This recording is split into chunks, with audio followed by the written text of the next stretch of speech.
me make something crystal clear. I have President Trump's back because he has my back. I'm with President Trump because he has your back. Virginia Foxx has been representing North Carolina District 5 for almost 20 years, and she's been the chair of the Education and Workforce Committee for 3 terms, which is actually one more than the GOP's own rules even allow. In that time, she has done an enormous amount of damage, but her reign of terror will soon be over, as the waiver that permitted her most recent term is expiring, so at long last she'll be forced to step down this November. Words matter, and ideas have consequences. That is why House Republicans are once again changing the name of the committee I now chair to the Committee on Education and the Workforce. Every time Democrats take control of the House, they swap out the word workforce for labor. This back and forth is at the core of Republicans and Democrats' differing views on the concept of work. The Bible tells us that when God created Adam and Eve, he gave them the garden to cultivate and animals to name. This was work. Influenced by Marxism, the left prefers to call work labor. This is a mistake. I reject the idea that work freely done is toil. I reject the idea that work freely done is a curse.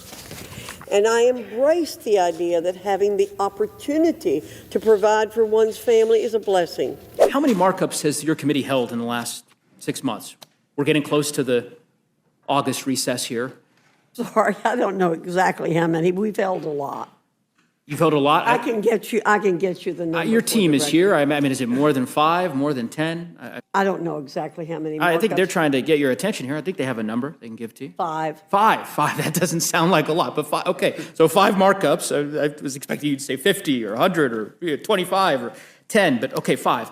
Well, we've had a lot of hearings. I'm sure you have. Of the 5 markups, any bills on teacher pay that you've marked up?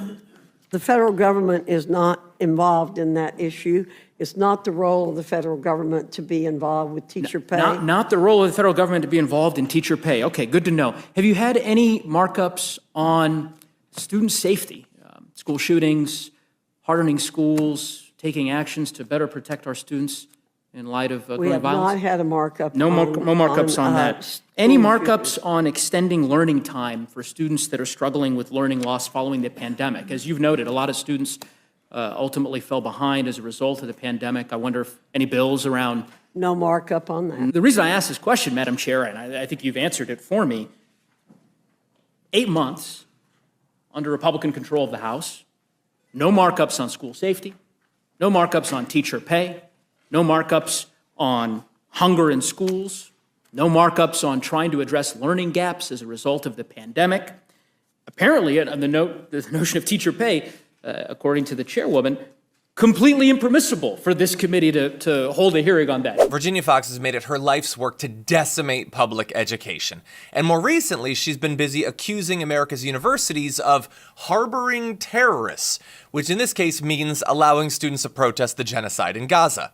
Unsurprisingly, for-profit education and groups supporting the right-wing Israeli government are some of her biggest funders. I rise in opposition to this amendment, and quite frankly, I'm dumbfounded. You're aware that this conversation is in public, so I won't put words in your mouth, but I will use your own words. You say today you don't want to consolidate wealth amongst the few. What do you think your tax scam did? This is about workers. You say you're worried about deficit spending. Hallelujah, suddenly you're worried about it. You weren't worried about deficit spending when it came to endless wars. You weren't worried about deficit spending when it came to a tax scam. This conversation is in public. You don't get to go back to your districts now and say you're on the side of workers. But whose side are you on? Because there's one thing this amendment will do. It will boost corporate profits. It will put money in the hands of billionaires, and it will rip off workers. So today, out in public, you reveal yourself to be the hypocrites that you are. We're going to make sure that people remember this. Thank you. I yield back. Madam Speaker, I ask for the gentleman's word to be taken down. Members are reminded to direct their remarks to the chair. Madam Speaker, I ask for the gentleman's words to be taken down. I am not a hypocrite. With all due respect, ma'am, you are. Billions of taxpayer dollars are going to these institutions, and we're basically funding terrorism, intimidation, harassment. Taxpayers don't want that to be happening on the campuses. They want accountability from these presidents, and that's what we're asking for. He's being financially rewarded by all of these far-right billionaires in these private donor events. Back in January, after she first began her witch hunt against university presidents, Mark Rowan, who is the co-founder of Apollo Global Management, he's worth $6 billion. He held a private fundraiser for Virginia Foxx, where they started ranking in tens of thousands of dollars. And Truth Out has done an article about this, documenting how many different far-right billionaires are now giving Virginia Foxx small private donations and hosting these big glamorous fundraisers that us American taxpayers are not able to see. It's not transparent to us.